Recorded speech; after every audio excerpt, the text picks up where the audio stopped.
अस्सलाम वालेकुम। जीनिया और फातिमा अपने स्कूल पिकनिक पर कुदरती पार्क में खेलने गए। जीनिया इस ग्रुप की लीडर थी क्योंकि वो फैसले सोच समझ कर करती थी।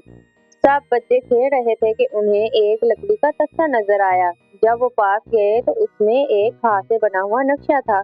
सब बच्चों ने कहा ये कोई जरूर खेल होगा, लेकिन जीनिया ने कहा नहीं, जरूर इसमें कोई राज छुपा हुआ है।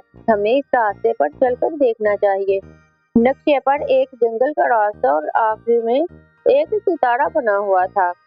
सब बच्चे जंगल की तरफ चल पड़े। रास्ता आहिस्ता आहिस्ता तारीक होता गया, जंगल गहरा होता गया और अजीब अजीब आवाजें आने लगी। नक्शे पर बना सितारा अब हल्का हल्का चमक रहा था। अचानक एक जगह जमीन नरम हो गई और दुनिया फिसल गई। सब बच्चों ने मिलकर उसको संभाला। आखिरकार वो एक पुरानी चट्टान तक पहुंचे, जहां पत्थरों के बीच में एक लकड़ी का छोटा सा बॉक्स पड़ा हुआ था।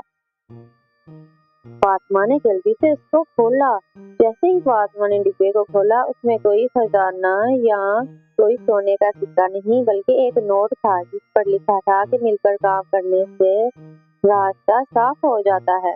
उसी वक्त नक्शा मिट्टी में बदल गया। सब बच्चे एक दूसरे को देखकर मुस्कुराने लगे और वापस पार्क की तरफ आ गए। उन्हें समझ आ गया कि असली खजाना डिब्बा नहीं, बल्कि एक दूसरे का साथ देना और टीम वर्क था। प्यारे बच्चों, अगर आपको मेरी वीडियोस अच्छी लगती हैं तो अपने चैनल को लाइक, सब्सक्राइब और शेयर करें और वीडियोस को ज्यादा से ज्यादा शेयर करें।